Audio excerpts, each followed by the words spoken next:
kubera iki amafaranga bayita umwanda wa shetani? Inyurabwenge. Yari amafaranga yoba igikoresho ceranda, igikoresho gitagatifu. Inyurabwenge. Hari ikintu kinyegeje mu mafaranga abantu badakunda kwibaza, badakunda kubona igituma bayita umwanda wa shetani. Inyurabwenge. Ayo numva umuntu avuga ngo no kugura. Ubu ndashaka kugura kubera ndafise amafaranga. Ariko amafaranga ahe wogira kugira ngo ugure umuntu. Inyurabwenge. Mbega amafaranga arashobora gutuma umuntu yishima mu buzima? Inyishu ni ego, ariko kandi ni oya.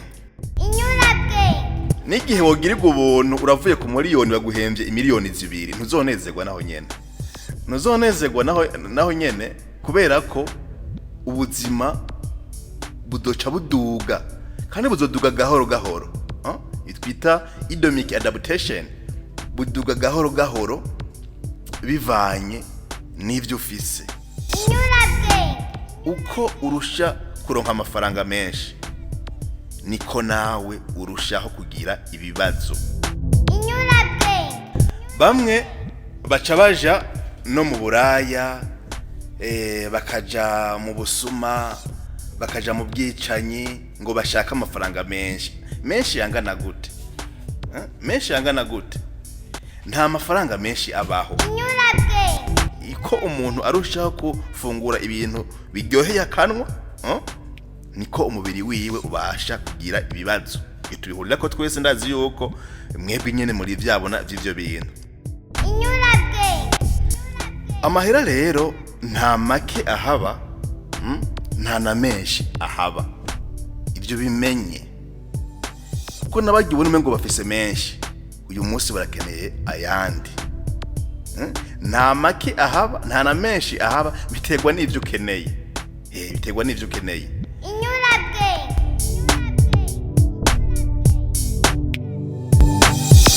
Inyurabwenge. Inyurabwenge. Kaze mu kiganiro Inyurabwenge. Ikiganiro Inyurabwenge mugitegurirwa na Claude Kamarade, mukagishikirizwa na televiziyo Umuvugizi. Inyurabwenge. Mu gihe bamwe bashobora kuyita umwanda wa shetani, twiho turashobora kuyita igikoresho gitagatifu. Mbega yo namaki. Uyu munsi tugiye kuyaga mu kiganiro Inyurabwenge cy'uno munsi ku mafaranga. Amafaranga. Turaza no kwibaza ikibazo gikomeye cyane muri kino kiyago, kumbure inyishu turaza kuyihabwa namwe. Mugabo kandi ibyo tuza kuba twayaze turaza kuronka inyishu. Mbega amafaranga arashobora gutuma umuntu yishima mu buzima? Inyishu ni ego, ariko kandi ni oya. Inyurabwenge. Twese ngaha mu isi turondera amafaranga kugira ngo tubeho. Ntushobora kubaho udafise amafaranga. Cyane cyane aba mu bisagara barazi ingene amafaranga ari ikintu gihambaye kugira ngo umuntu ashobore kubandanya aba mu gisagara. Kuriha inzu, kuriha amazi, kuriha amashure, kuriha kwiyunguruza, kuriha amatara, telefone, ibyo byose dukoresha amafaranga. Ni kuvuga yuko hari ibintu byinshi amafaranga adufasha. Inyurabwenge. Urumva neza kugira ngaho ntamvo nimwe yuko amafaranga dushobora kuyita umwanda wa sekibi. Nivyo kunda kuko urumva yuko kugira ngo ubuzima bwacu butere imbere, bwigira imbere, turakeneye amafaranga. Inyurabwenge. Mugabo hari ibintu bitari bike bitagurwa n'amafaranga. None goma nko kuryoherwa, umunezero wa nyawo, umunezero atari kwishishitira, umunezero by'ukuri uvuye muri wowe by'ukuri. Misi yose wamutegwa n'amafaranga. Umuntu yabuze itiro akaryama ntasinzira, ushaka kuba afise amafaranga akabura itiro. Ubuzima kuba umuntu atafise ingwara, ashaka kuba afise amafaranga mugabo akaba afise ingwara imubuza umunezero. Umuntu akabura umwuka, impemu, ariko afise amafaranga. Umuntu akabura amahoro mu buzima bwiwe, ariko afise amafaranga. Urukundo rwa nyarwo. Umuntu umuntu wese arakeneye gukunda no gukundwa, mugabo hari abantu dushobora kubona ngaha mw'isi bafise amafaranga mugabo babuze urukundo rwa nyarwo. Iyo bibuko nitwabonye ingo nyinshi uyu munsi zitari nke zishobora gusambura mu buryo bwo kwahukana canke zibanye umubano mubi, ariko bafise iki? Bafise amafaranga. No kuvuga mu yandi majambo, hari ibintu amafaranga adashobora kuturonkera. Itiro nako ndabivuga, kuryoherwa, umunezero, ubuzima, impemu canke umwuka, amahoro ya nyayo, urukundo mu ngo no mu miryango rwa nyarwo, ndavuga rwa nyarwo, ibyo ntushobora kubigura amafaranga. Urashobora gutsinda ugatwara umugore ukoresheje amafaranga, umugore wishimiye ushaka ukoresheje amafaranga, mugabo ayo mafaranga ntashobora kugutuma ugira umunezero mu muryango nuko warose uyo mugore ukoresheje amafaranga. Niho rero hari akabanga k'amafaranga. Ni kwibukanya, ndazi yuko muzi byinshi ku mafaranga, mugabo tugomba kuza gushika ahantu kubera iki bayita umwanda wa sekibi, kubera iki tutoyita igikoresho gitagatifu. Turaza kubona ni ryari amafaranga yoba igikoresho ceranda, igikoresho gitagatifu. Mugabo banza wibaze, n'amafaranga angahe woronka wowe ugacubaho udahangayitse muri buno buzima? Angahe? Wibaza ko rangahe? Kumbure ndiko ndabivuga gutya, hari umuntu yama yironka udufaranga duke akagira ati noronka ayigiye imbere, sinzi igiti kiravuga ati naho uyu muhangayiko wogabanuka. Turaza kwibonera hamwe ingene atari byo. Sivyo, kubera yuko ufise nk'akazi ukabuhembwa imiliyoni 2, ushobora kwishima ucumva ku kazi imbere ukishima uti urenagiye kogorora, ngiye guhembwa amafaranga menshi. Urishima gusumba uhembwa 500. Oya, ujya kwishima rero biterwa n'umuntu, kubera yuko ahembwa 500 arashobora kubaho yishimye ahimba wanezerewe gusumba uriya muntu ahembwa imiliyoni 2. Icabona ni mwebwe nyene, birashoboka. Kubera yuko uko uronka amafaranga menshi niko uronka n'ibiyatwara byinshi. Ibyo womengo rimwe rimwe mbere niko isi yubatse, niko ubuzima bwubatse, ariko ni wavyiga neza uzosanga bitumwa nuko umuntu acatangura kubaho yigereranya. Uko uronka amafaranga niko wigereranya. Mw'imyaka iheze hoho canke ubuhinga butaraza bw'iterambere, umuntu wasanga ariko arigereranya kuho babana, agira ati uriya mubanyi afise ibi nanje ntavyo mfise, reka nzogerageze. Ariko ubu twarateye urundi rugero kubera izi mbuga ngurukana bumenyi, uburyo bwa none, ibi vya WhatsApp, ibi vya Facebook, ibi vya Twitter, ibi vya Instagram, usanga umuntu ariko arigereranya akoresheje no kuvuga akarenga aho hantu aba akagira aho yigereranya n'isi yose. Urumva, yabonye ifoto, nufate ni y'inzu iri kuri WhatsApp, iri ku mbuga ngurukana bumenyi, iyi nzu ntayubatse. Ariko kanibagira yuko iriya plan bakoze canke irya foto, ubuzima ntibugizwe n'ifoto. Iriya mpunzu nabonye ku mbuga ngurukana bumenyi ntayiguze, ugasanga umuntu rero ariko ntariko arakwigwa n'amafaranga yorose yarafise akorera, mugabo ariko arigereranya nabo babana n'ababona hafi gushika naho yigeranya n'amafoto yo ku mbuga ngurukana bumenyi. Nivyo rero bizoca bituma umuntu atabaho anezerewe mu gihe ahembwa amafaranga menshi.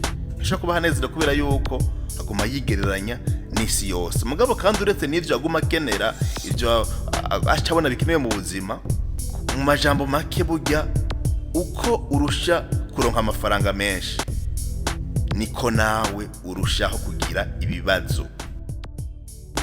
Kandi ivyo birasiguritse. None umuntu yahora ahembwa 500,000 ubu ahembwa imiliyoni 2.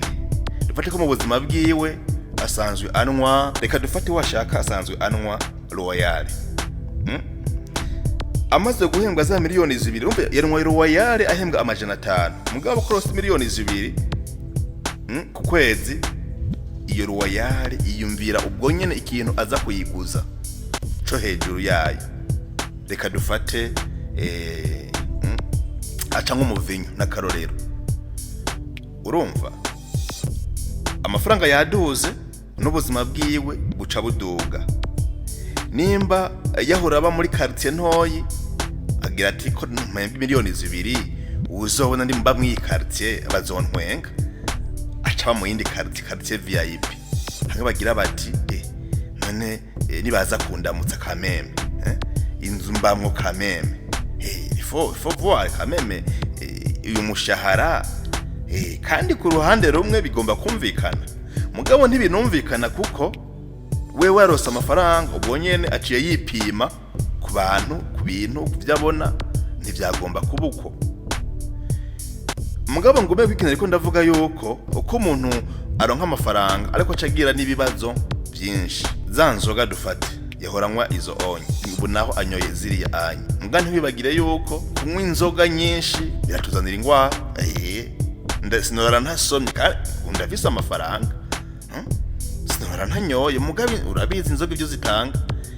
Akanyama kameme nigashobora kubura mu bifungwa by'iwacu. Oya kuri ku meza, oya akanyama k'inkoko si bibi. Mugabo turabizi inyama zibaye nyinshi, inzoga zikaba nyinshi, bitewe na y'amafaranga ibibazo biraza. Ejo uzoba ufise ingwara zitewe n'ivyo bintu.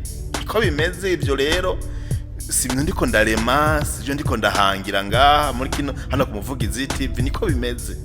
Iko umuntu arushaho kufungura ibintu biryoheye akanwa, niko umubiri wiwe ubasha kugira ibibazo. Tubihurira ko twese ndazi yuko mwebwe nyene muri vyabona vy'ivyo bintu. Iyo namaze kugira za ngwara aca kwivuza, kandi yivuza nonogira nga kuri centre de santé. Mwebwe mwe nizo ngwara barazivura, oya aca genda kwivuza aho bazivuza nyene. Niko bimeze aja kwivuza aho bazivuza, ibitaro bikomakomeye. Kubera yuko arafise agafaranga monshera, yararose agafaranga hanyuma arakifatamo neza. Bimeze uko mugabo nako ndabikubwira hejuru yuko kenshi bica biza mu kugomba kwigereranya, kuronka amafaranga udasanzwe witeguriye. Iyo ico no kwita ego, kimwe nababwira mu kiganiro giheze, ego igushira ahantu ho kwigereranya n'abandi. Ariko sorry yo twarabonye ingene igutuma utigereranya. Mu nyuma rero umaze kwivuza hantu hakomeye n'amafaranga ntibwire ngo biroroha. Utanga amafaranga nyene ugira ngo atwara ubuhumbi bungahe ngiye kwivuza mwe naho hantu. Oya utwara amafaranga aboneka. Uca wumva rero kwa kuntu umwe afise ibihumbi 500 uzosanga ashobora kubaho neza gusumba wa wundi ahembwa miliyoni 2 ku kwezi, kubera izo mvura amaze kubabwira n'izindi. Uko uronka umushahara munini niko ugira ibibazo byinshi. Ukazosanga rero umuntu abayeho atishimye nubwo afise amafaranga, kubera yuko habaye byinshi bindi biza kuremera ubuzima bwiwe. Mugabo ko kutishima ahanini kuzanana kuri kamere muntu asanganywe, kamere iza mu kwigereranya. Kiya kiganiro ntikiri kure cyane mu marishive yo Muvugizi, mukiraho nabasigurira ego na soul, kwigereranya ibintu byo guhangana. Hasi navuze nyene umuntu ashobora guhangana n'abantu avuga ko afise amafaranga, nayo numva umuntu avuga ngo no kugura, ubundi ushobora kugura kubera afise amafaranga, ariko n'amafaranga ahe wogira kugira ngo ugure umuntu. Ibi rero nibiza muri kamere y'umuntu. Ubundi amafaranga ubwaye kugera ngaho ntaraba ikintu kibi, ariko twebwe tuba muri kamere yacu tutangura kwigereranya no kugomba kubaho nk'abandi bantu, ko urugero tudahambije tugomba kuruhambya, bigaca bituma bigomba kutunaniza kubera amafaranga. Amahera rero nta make ahaba, nta na menshi ahaba. Ibyo bimenye kuko nabagiye ubona umengo bafise menshi uyu munsi barakeneye ayandi. Nta make ahaba, nta na menshi ahaba, biterwa n'ivyo ukeneye. Biterwa n'ivyo ukeneye. None nk'ubu uvuga uti ko ayo mahera we baguhemba, ushaka angahe yoshobora kumara gukemura ibibazo vyawe? Ushaka angahe by'ukuri? Kubera iki twama dushaka amafaranga? Iyo ubonye umuliyoni nk'umushahara, ukiwumva ukiwuronka bakiwukubwira uti ni bon, tubureke kirakemutse. Mugabo wamara kuronka kumara iminsi mwako kazi, ni uzokoma induru bwa mbere. Ya mafaranga ntankwira, ntibikunda, ni make. Kwa hiyo amafaranga umenga araroze, oya ntaroze kubera yuko niveau de vie yawe warayidugije, yaraduze. Ukazosanga rero n'igihe wogirirwa ubuntu uravuye ku miliyoni baguhembye imiliyoni 2, ntuzonezerwa naho nyene kubera ko ubuzima budoca buduga, kandi buzoduga gahoro. Itwita idomik adaptation, buduga gahoro bivanye n'ivyo ufise. Ugasanga rero uzonezerwa mugabo ntunezerewe nubwo baguhembye amahera menshi. Ibi rero vya idomik adaptation ntibifata ku mafaranga gusa. Umuntu ashobora kuba yarose udufaranga akagura agaparasere akubaka inzu, iyo nzu ayibayemwo Imana igahungira ikamuhezagira, duga niva karonka akazi keza muri wowe n'ice kanaka habiki, ndabafinze habiki. So banavuga ati iyi nzu vraiment ntidukwiranye, yakakazo oya kameme akakazo ifo yuko vraiment narihenze. Oya ntiwihenze, ahubwo bifuye yuko urabonye yandi mafaranga, niveau de vie yawe iraduze. Urumva kugira ngaho burya birakwiye yuko umuntu aza kuronka amafaranga asanzwe ari prepare muri we, yiteguriye kuzoshobora kuba mu buzima butajanye n'amafaranga, budafatira ku mafaranga rose. Ivyo ubihambya niho ushobora kugira umunezero ku mafaranga. Niko mvugenze umugabo imodoka, ugasanga iti akamodoka. Nico gituma abantu benshi ushaka kugura imodoka ugasanga mu myaka 3 aguze imodoka 5, ahinduye imodoka 5. Bijya biva hehe? Nukuda novuga ni ya idomik adaptation, ni yangwara yuko umuntu aronse ikintu akironka gihamiye mu kuko gishikira uko kibamo aza gusanga atakamaro canke umenga arakirengeye. Ibi vy'impuzu urashobora gusanga inzu y'umuntu yuzuye impuzu, none izo mpuzu vraiment uzambara ryari? Inzu yuzuye impuzu kubera iki? Iyo mpuzu ayigutse abona iyindi ejo, tijya mpuzu nituberanye, akayibona ku bandi bantu, namye mvuga ivy'imbuga ngurukana bumenyi, akayibona kuri Facebook, akayibona muri groupe ya WhatsApp ariko ubuzima ntibufatiye kuri WhatsApp na Facebook. Si ushobora gukompara ivyo ukeneye. Ivyo rero byose bizotuma umuntu yama ubona ko ntahimba ibintu akeneye. Ya mafaranga ntaba ngo mu munezero kubera yuko uko yarose aca abakeneye ibindi bintu. Mu yandi majambo kugira ngaho amafaranga nta munezero atanga umunezero w'igihe gito.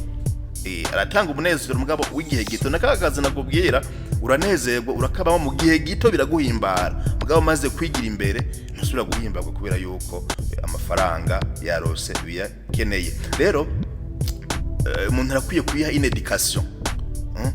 Kwifuza birenze biba bibi cyane. Kwifuza ibintu birenze ni bibi cyane. Ni naho hava nibi bintu by'ubwicanyi. Ibintu by'ubwicanyi ugasanga kugira ngo ndonke amafaranga nakano mukuzamo. Ba mu buzima ushobora kumva kuhimbawe uko bungana, bitavuze ngo nturondere, oya urondere ahubwo cyane, urondere cyane mugabo ntugire ihama rya cyane y'amafaranga gushikaho wewe woshora n'ubuzima bwawe canke ugashora ubuzima bw'abandi kubera yuko ugomba amafaranga. Kugira ngo wishime ari ibintu nka bitatu woshobora kubamwo kubijanye n'amafaranga. Nibaza yuko ugomba kuvyumviriza. Amafaranga uyarose nuyakoreshe wewe utiraba mugabo uraba abandi. Yakoreshe utiraba uraba abandi. Mu yandi majambo make mutavuze na byinshi, fasha abandi bantu mu mafaranga warose. Ushaka kwishima aho urashobora kubikora. Urashobora kwishima, ushobora kubishikako. Fasha abantu. Ariko kandi reka amafaranga agukorere aho wowe yakoreye. Reka amafaranga agukorere. Yaha ngomba kuvuga iki? Dufate yuko ufura umunyabyashara. Urumunyabyaashara. Wewe aho wokwirutse cyane ku mafaranga. Koresha amafaranga ukoresheje uciye ku bantu. Wowe ube ahantu ukoresha amafaranga ukoresheje abantu. Mugabo no kuvuga abantu baronka akazi, abantu bimwe byo gufashwa hejuru nabivuze. Amafaranga agukorere we ntuyakoreshe. No kuvuga yuko uyafise sayi wawe. Kumenya ko kana uyafise sayi wawe n'ayabandi bantu. Kandi ugiye kubiraba nivyo none wewe uzosanga naho uyafise ejo uri kuyaha abandi bantu mo sinzi uburyo uzoyabaha hamwe mugabo urabona sayi wawe. Ivyo rero bimenye ishiye muri wowe yuko ayo mafaranga atarayi wawe. Urashobora kandi gukoresha amafaranga kugira ngo uhimbagwe. Koresha amafaranga mu buryo bwo korosha ubuzima. Korosha ubuzima ukoresheje amafaranga. Nk'ubu ugasanga nimba uba mu gisagara nako uba inyuma y'igisagara, rabugura inzu mu gisagara, hanyuma woroshe ingendo, woroshe gushika aho bagomba gushika, gura imodoka kugira ngo ishobore korosha izo ngendo. Mugabo amafaranga ico gihe wewe ntubumuja wayo. Gerageza korosha ubuzima niko koresheje amafaranga, mugabo wewe ntube an esclave canke umuja w'amafaranga. Nuko rero tugomba gushika ahantu bavuga ngo kubera iki amafaranga bayita umwanda wa shetani.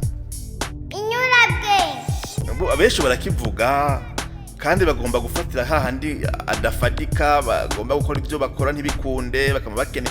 Ariko saho hari ahantu hari ikintu kinyegeje mu mafaranga abantu badakunda kwibaza, badakunda kubona igituma bayita umwanda wa shetani. Ufata agatebe iki gice tucumve kumwe, mugabo mu mahera tuze kwibonera ingene amafaranga natwe dushobora kuyakoresha nk'igikoresho gitagatifu, igikoresho ceranda. Rero igituma bayita ngo umwanda wa shetani, navuze imvuga mbabarira amatwi murazi ingene babivuga, ni kubera yuko abantu bayahinduye umutware. Ubundi amafaranga yari ikintu nk'uko bufise ibuye, mugabe ibuye ry'agaciro riri ngaho rinibuye.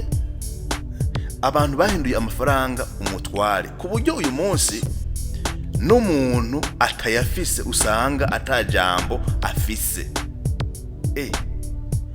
None nimba umuntu adafise amafaranga adashobora kugira ijambo, ariko ijambo ntirigira amafaranga ryogize uyo muntu nyene.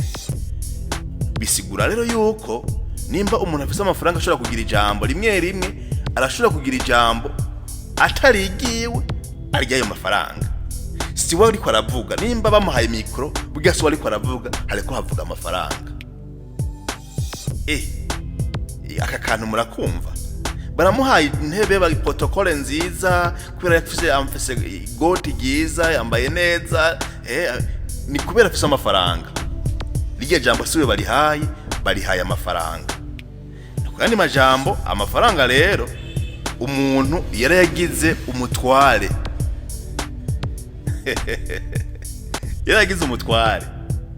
ashobora kuba n'ijambo atarifise none nta bantu muzi n'ijambo uri muhaye adendekeranye ibintu utavyumva ivyo ari byo kubera afise amafaranga si wari ko aravuga ajya ariko avuga inoti nayo urumva ivuze none biherera hehe nyene biherera hehe icyo ni kimwe rero umuntu ashobora kuvuga yuko bituma abantu bashobora kwita amafaranga ariko ubundi mu yandi majambo nkiri ngaho umuntu wo muhaye ijambo kubera yuko la personality yiwe la personality ni wo muhaye ijambo kubera yuko uzi ko afise amafaranga kuko nayo mafaranga afise ashobora kuba yarose no mu buryo atari bwo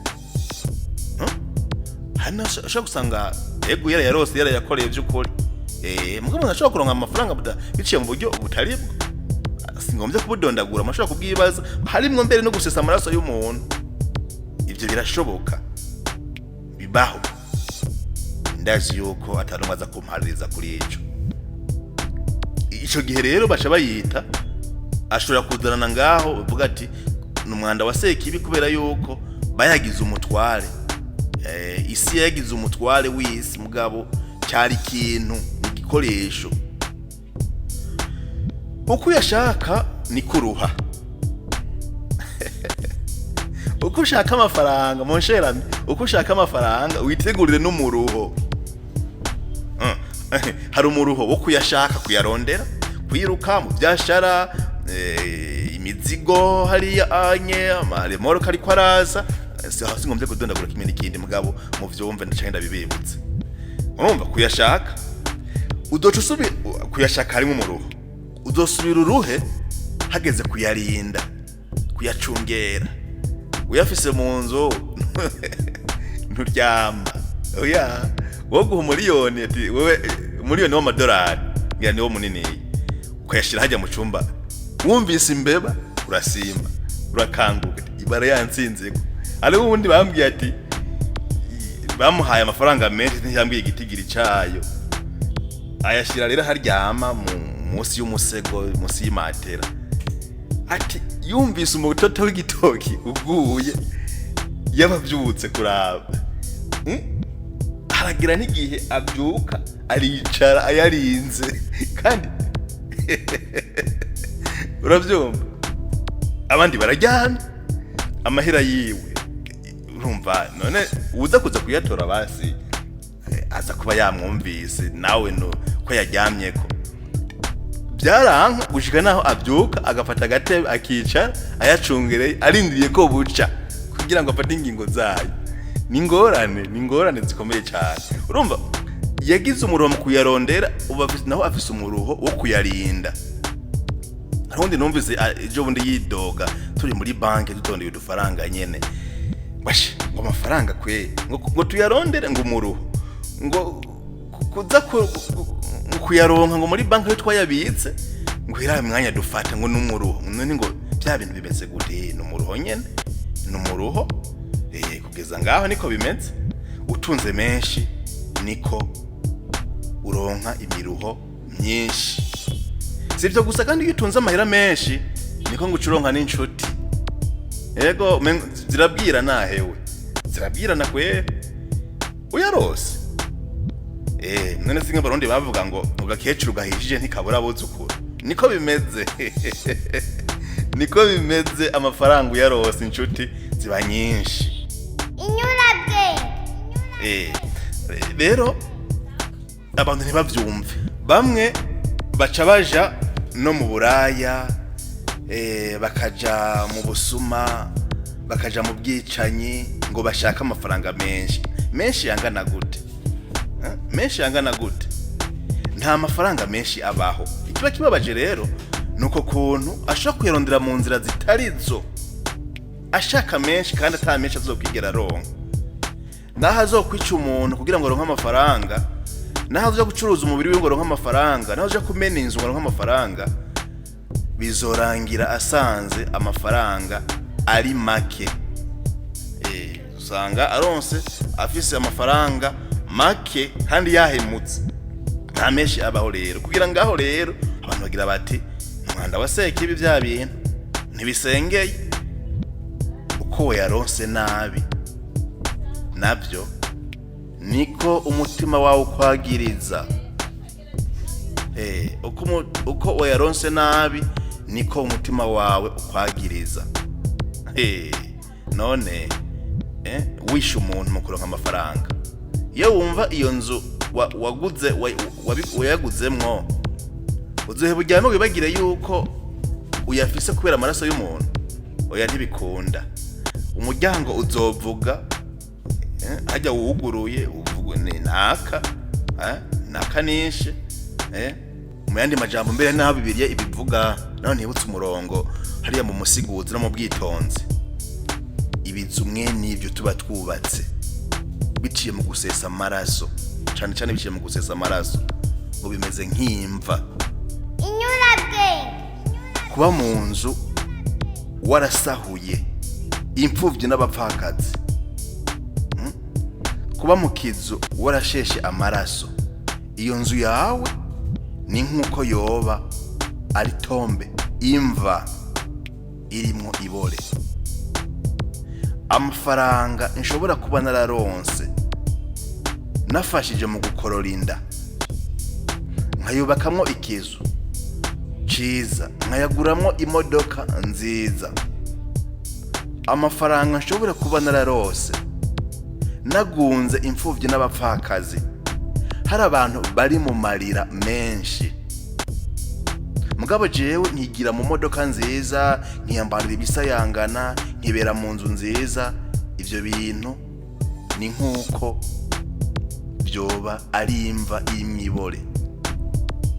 Niko bimeze kugera ngaho nta munezero ushobora kuronka ku bw'ayo mafaranga, kubyo bisayangana wahawe n'amafaranga avuye muri izo nzira. Ntibikunda. Niho rero abantu baca barondera kugomba gukaraba. Kubera iki? Gukaraba ibyo bibazo kuko umutima urakwagiriza. Umutima urakubwira ati ibintu naho bifise, ushaka wishishitire gute, ushaka wiyambika amagoti gute, ushaka kugendera muri Prado zimeze gute.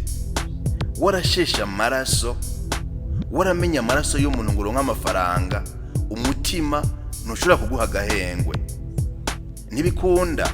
Uguma ukubwira uti ibi bintu naho birimwo burya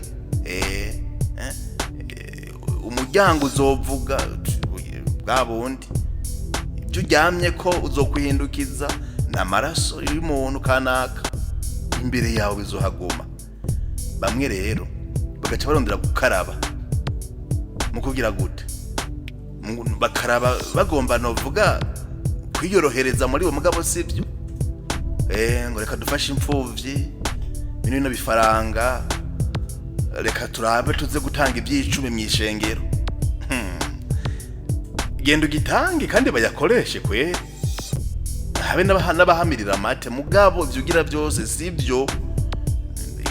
Iyo ubu wundi subiza, tunganya utatunganije mu kurondera amafaranga, subiza. Kuko icyaha cyarakozwe rero, sukuza kugomba kuza gufasha abantu mu byo wibye, mu byo warose umenya amaraso. Oya, tunganya ibyo ubuzima wabayemo atari bwo kugira ngo umere neza. Aho rero babigira mu kibanza cyo kwiyahura, aho bo kwiyahuye baca bakora ibyo. Barayakira kweri. Hari amashengero menshi nayo yagira ati zana, mugabo ntibikuraho ico kibi wakoze mu kugira ngo uronke ayo mafaranga. Nta kamaro rero burya woshaka woyagumya mbere amafaranga ukayakoresha ibyo wakoresha nyene. Yagumye kubera yuko nta mugisha ushobora kuyaherekeza utanzwe n'Imana, kubera yuko inzira byazananye siyo.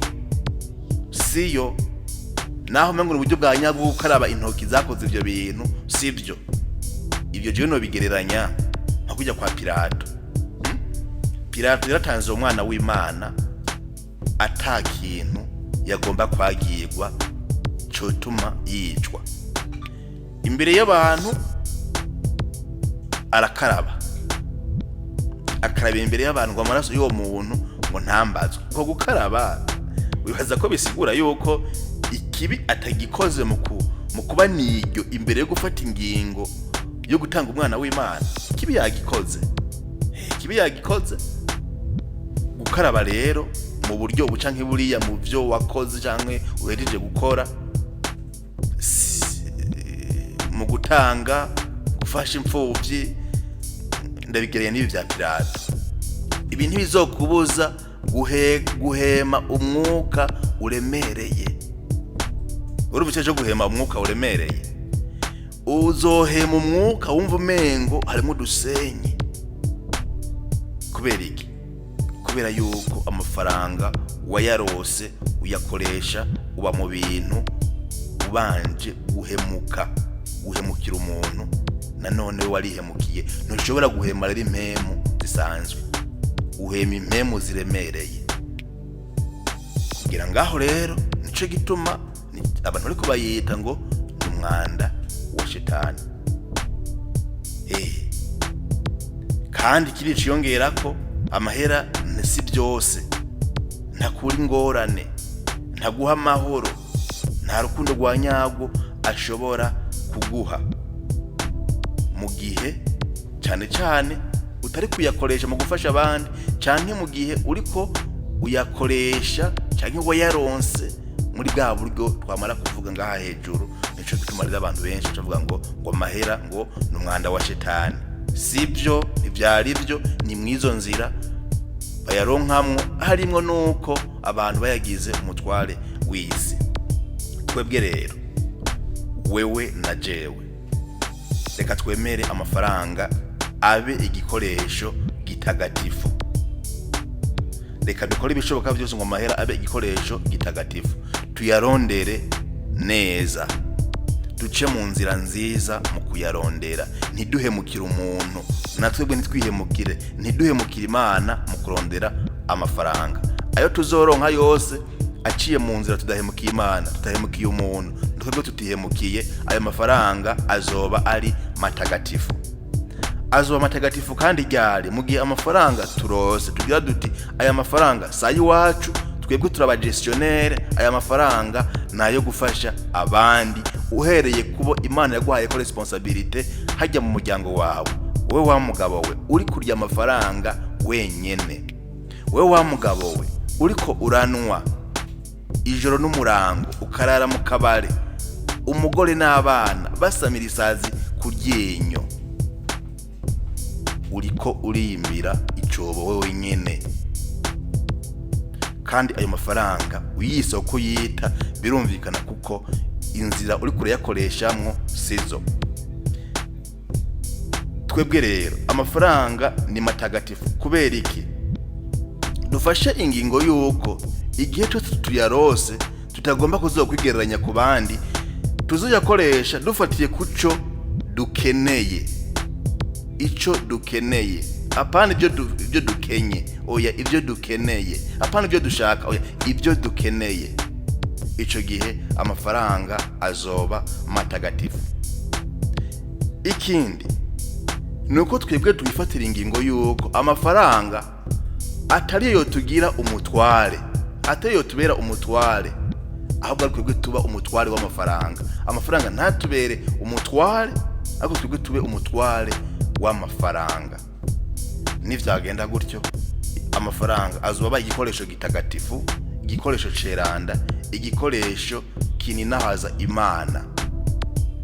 Ndabifurije rero yuko amafaranga iwanyu atoba umwanda wa sekibi, ariko yoba amafaranga igikoresho gitagatifu.